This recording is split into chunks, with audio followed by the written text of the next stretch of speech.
ونعوذ بالله من شرور أنفسنا ومن سيئات أعمالنا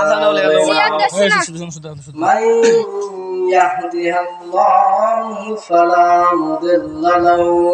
ومن يضلله فلا هادي له ونشهد أن محمدا عبده ورسوله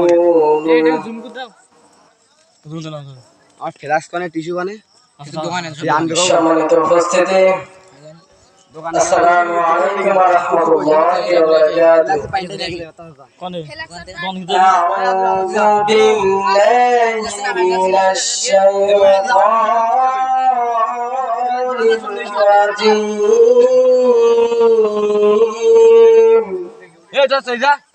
বিসমিল্লাহির রহমানির রহিম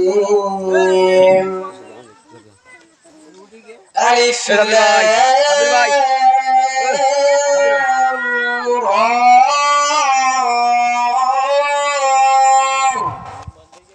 كتاب أنزلناه إليك لتخرج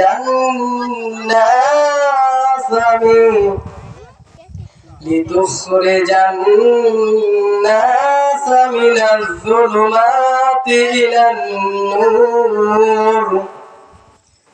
بإذن ربهم إلى صراط العزيز الحميد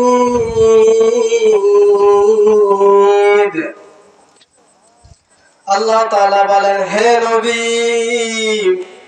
আলিফ লাম রা এটি এমন একটি কিতাব যেটি প্রত্যেকটা নবীর উপরে অবতীর্ণ করা হয় নাই এটি এমন একটি কিতাব যেটি শুধু আপনার উপরে অবতীর্ণ করা হয়েছে জোরে বলেন না সুবহানাল্লাহ ওরে আমার রাসূল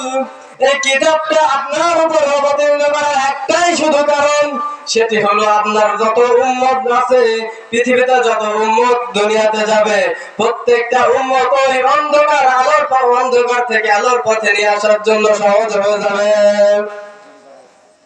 হে দুর্মস্থানের মুসলমানের দল শুনে রাখো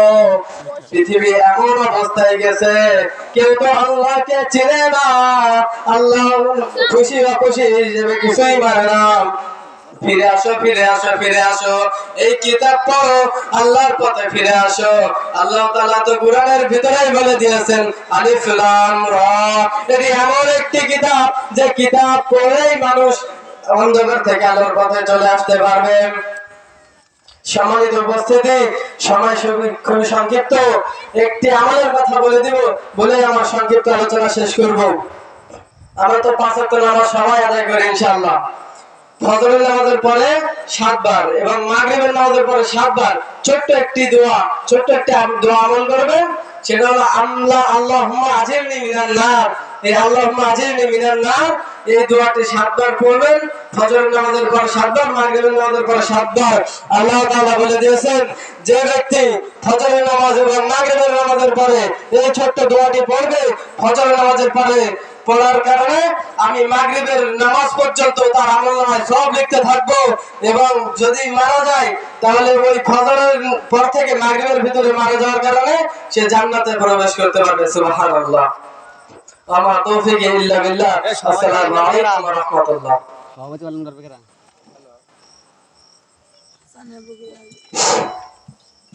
সম্মানিত এলাকাবাসী আল্লাহর অশেষ মেহেরবানি মাগরিবের নামাজ